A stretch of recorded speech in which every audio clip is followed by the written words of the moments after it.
12 जून 2025 की तारीख हमारे देश की सामूहिक यादों में हमेशा के लिए दर्ज हो जाएगी। एक ऐसा दिन जिसकी शुरुआत एक सफर के वादे के साथ हुई थी, लेकिन जिसका अंत एक अकल्पनीय त्रासदी में हुआ। एयर इंडिया की फ्लाइट AI-171, एक अत्याधुनिक बोइंग 787-8 ड्रीमलाइनर, सरदार वल्लभ भाई पटेल इंटरनेशनल एयरपोर्ट अहमदाबाद से लंदन के गैटविक तक की एक रूटीन फ्लाइट के लिए तय की गई थी। उस पर 242 लोग सवार थे, परिवारों, बिजनेस यात्रियों और पर्यटकों का मिश्रण। हर एक की अपनी कहानियां और मंजिलें थीं। हालांकि उनका सफर सबसे भयानक तरीके से कट गया। एक सामान्य टेकोनफ के कुछ ही पलों बाद विमान लड़खड़ा गया, गुरुत्वाकर्षण से अपनी लड़ाई हार गया और आग की लपटों में जमीन की ओर गिर गया, जिसने शहर के दिल में एक गहरा जख्म छोड़ दिया। विमान अपनी लंबी दूरी की उड़ान के लिए 1,25,000 लीटर से ज्यादा जेट फ्यूल से भरा हुआ एक विनाशकारी प्रोजेक्टाइल बन गया। यह सीधे बीजे मेडिकल कॉलेज के डॉक्टरों के रिहायशी क्वार्टर में घनी आबादी वाले मेघानी नगर इलाके में जा गिरा। टक्कर विनाशकारी थी, जिसके परिणाम स्वरूप एक बड़ा धमाका हुआ और उसके बाद आग लग गई, जिसने इमारत और आसपास के इलाके को अपनी चपेट में ले लिया। विमान में सवार लोगों के सपने और जमीन पर रहने वाले लोगों की शांतिपूर्ण जिंदगियां एक पल में बुझ गईं। इस दुर्घटना ने न केवल आसमान में सवार लोगों की जान ले ली, बल्कि जमीन पर भी कई लोगों की जान ले ली, जिससे इस विनाशकारी घटना का पैमाना और बढ़ गया और अहमदाबाद और उसके बाहर भी शोक की लहर दौड़ गई। दुर्घटना में मारे गए 241 यात्रियों और क्रू सदस्यों में एक प्रमुख राजनीतिक हस्ती, गुजरात के पूर्व मुख्यमंत्री श्री विजय रूपाणी भी शामिल थे। उनकी मौजूदगी ने इस दुर्भाग्यपूर्ण उड़ान में त्रासदी में नेशनीय शोक की एक परत जोड़ दी, क्योंकि देश ने एक सम्मानित नेता को खो दिया। यात्री सूची ने वास्तव में एक अंतरनेशनीय उड़ान की तस्वीर पेश की, जो हमारी आपस में जुड़ी दुनिया का एक छोटा सा रूप था। इसमें 169 भारतीय नागरिक, 53 ब्रिटिश नागरिक, पुर्तगाल के 7 व्यक्ति और एक कनाडाई शामिल थे।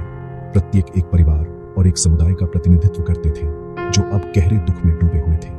पीड़ितों की विविधता ने त्रासदी की वैश्विक पहुंच को रेखांकित किया, जिसमें दुनिया भर से संवेदनाएं और समर्थन के प्रस्ताव आ रहे थे। फ्लाइट AI-171 के अंतिम क्षणों में एक हताश और भयावह संचार हुआ।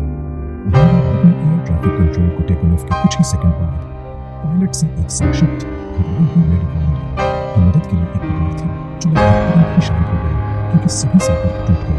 विमानन विशेषज्ञों ने प्रारंभिक डेटा और चश्मदीदों के बयानों का विश्लेषण करते हुए सुझाव दिया है कि विमान को असामान्य रूप से तेजी से चढ़ते हुए देखा गया था, जबकि उसका लैंडिंग गियर अभी भी खुला हुआ था। यह असामान्य स्थिति एक गंभीर तकनीकी खराबी या उड़ान के सबसे संवेदनशील चरण के दौरान नियंत्रण का विनाशकारी नुकसान का संकेत दे सकती है, जिससे पायलटों को सामने आ रही आपात स्थिति से उबरने का समय नहीं मिला। लगभग पूरी तबाही के बीच एक ऐसी कहानी सामने आई जिसे सिर्फ चमत्कार ही कहा जा सकता है। उस दुर्भाग्यपूर्ण उड़ान में सवार 242 लोगों में से मलबे में एक व्यक्ति जिंदा पाया गया। उनका नाम विश्वास कुमार रमेश है, जो एक ब्रिटिश नागरिक हैं और सीट 11A में बैठे थे। उन्हें पहले जवाब देने वाले कर्मियों ने मलबे से बाहर निकाला, जो पूरी तरह से अराजकता और विनाश के दृश्य में काम कर रहे थे। सभी बाधाओं के बावजूद उनका जीवित रहना एक अन्यथा अंधेरे और हताश स्थिति में आशा की एक अकेली किरण बन गया। हालांकि उन्हें गंभीर चोटें आईं और उन्हें तुरंत गहन देखभाल के लिए अस्पताल ले जाया गया, लेकिन उनका जीवित होना भाग्य की अप्रत्याशित प्रकृति और मानवीय भावना के लचीलेपन का प्रमाण था। मिस्टर रमेश की खोज मीडिया और जनता के लिए एक केंद्र बिंदु बन गई है, जो आशा की एक छोटी सी किरण है जिससे चिपके रहना है। वह एक ऐसे प्रभाव और आग से कैसे बच पाए जिसने विमान में सवार हर दूसरे जीवन को खत्म कर दिया।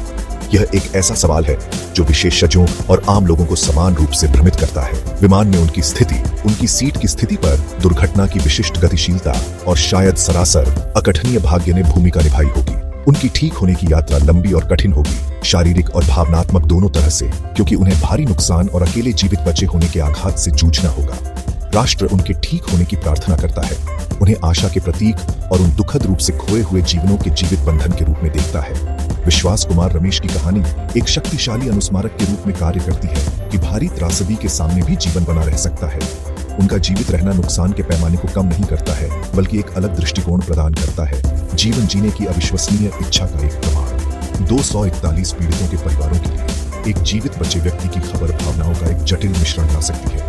फिर भी बचाव कर्मियों और बड़े पैमाने पर राष्ट्र के लिए अस्पताल के बिस्तर पर जीवन के लिए उनका निरंतर संघर्ष सामूहिक प्रार्थना और शुभकामनाओं के लिए एक केंद्र बिंदु प्रदान करता है। वह एक बहुत ही वास्तविक अर्थ में वह जीवित बचे व्यक्ति है जिसे पूरे देश ने अपनाया है उम्मीद है कि उनका ठीक होना उस विनाशकारी ताकतों पर विजय का प्रतीक होगा जो उस दिन उजागर हुई थी। जैसे जैसे डॉक्टर उनकी चोटों का इलाज करने के लिए अथक प्रयास कर रहे हैं, दुनिया उनके पर्याप्त ठीक होने का इंतजार कर रही है ताकि शायद एक दिन वे अपनी कहानी साझा कर सकें।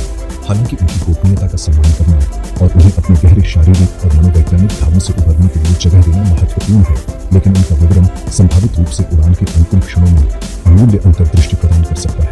हालांकि अभी के लिए उनका जीवित रहना उस जानकारी के बारे में नहीं है जो वे शायद रखते हैं, बल्कि उस आशा के बारे में है जिसका वे प्रतिनिधित्व करते हैं।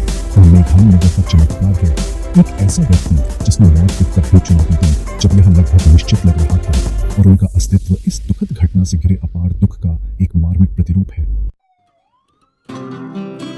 आपदा पर प्रतिक्रिया तेज और व्यापक थी, जिसने संकट के समय में एकजुट होने की राष्ट्र की क्षमता का प्रदर्शन किया।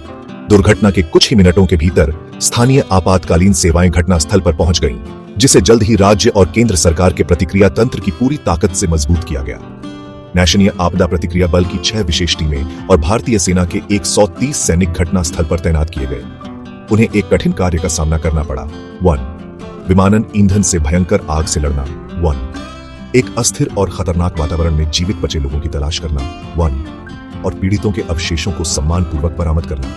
सबसे भयानक परिस्थितियों में उनका अथक कार्य अविश्वसनीय बहादुरी और व्यावसायिकता का प्रदर्शन था। स्थिति की गंभीरता को सरकार के उच्चतम स्तर पर मिली तत्काल ध्यान से रेखांकित किया गया। प्रधानमंत्री नरेंद्र मोदी और गृह मंत्री अमित शाह, दोनों जिनके गुजरात में गहरी जड़ें हैं, राहत प्रयासों की व्यक्तिगत रूप से देखरेख करने के लिए अहमदाबाद गए।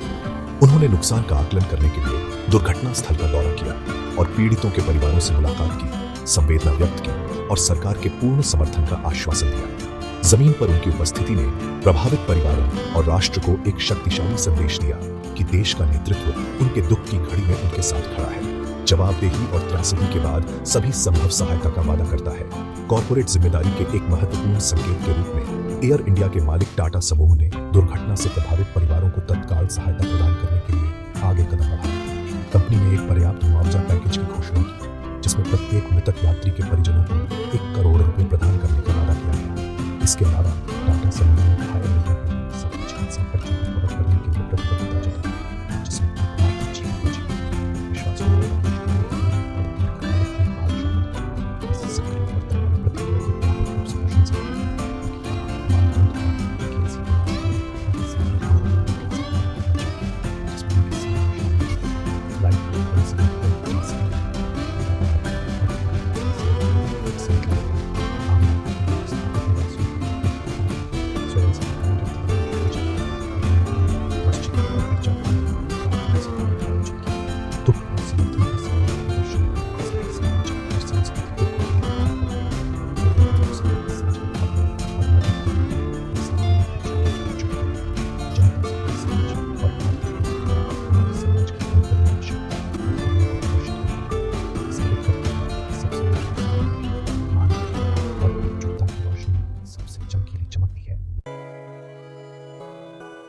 जैसे ही तात्कालिक सदमा कम होने लगता है, अब ध्यान जांच के महत्वपूर्ण और जटिल कार्य पर केंद्रित हो जाता है। भारत का नागरिक उड्डयन महानिदेशालय इस जांच का नेतृत्व कर रहा है, जो अंतरनेशनल भागीदारों के साथ मिलकर काम कर रहा है। चूंकि विमान एक बोइंग 787 था और कई पीड़ित ब्रिटिश थे, इसलिए ब्रिटेन की एयर एक्सीडेंट्स इन्वेस्टिगेशन ब्रांच भी इस जांच में शामिल हो गई है। उनका प्राथमिक उद्देश्य उन घटनाओं के क्रम को सावधानी पूर्वक जोड़ना है जिनके कारण दुर्घटना हुई। इसमें फ्लाइट डेटा रिकॉर्डर और कॉकपिट वॉइस रिकॉर्डर तथा कथित ब्लैक बॉक्स का विश्लेषण करना शामिल है, जो विमान के प्रदर्शन और उड़ान दल के अंतिम क्षणों में की गई कार्रवाइयों को समझने के लिए महत्वपूर्ण है। यह दुर्घटना एक गंभीर विशेषता रखती है। यह बोइंग 787 ड्रीमलाइनर से जुड़ी पहली घातक दुर्घटना है। एक विमान मॉडल जो 1 दशक से अधिक समय से सेवा में है और अपनी उन्नत तकनीक और सुरक्षा रिकॉर्ड के लिए व्यापक रूप से माना जाता है। यह तथ्य जांच में एक और परत की तात्कालिकता और वैश्विक जांच को जोड़ता है। दुनिया भर का विमानन उद्योग निष्कर्षों को बारीकी से देखेगा ताकि यह समझा जा सके कि ऐसे आधुनिक और विश्वसनीय विमान के साथ इतनी विनाशकारी रूप से क्या गलत हो सकता था। जांच हर संभावना की जांच करेगी, यांत्रिक विफलता और इंजन की परेशानी से लेकर संभावित मानवीय त्रुटि या बाहरी कारकों तक मूल कारण खोजने के लिए कोई कसर नहीं छोड़ी जाएगी। एयर इंडिया के लिए, जिसने टाटा समूह द्वारा अधिग्रहण के बाद एक बड़े विलय और रीब्रांडिंग प्रयास किए थे, यह घटना एक विनाशकारी झटका है।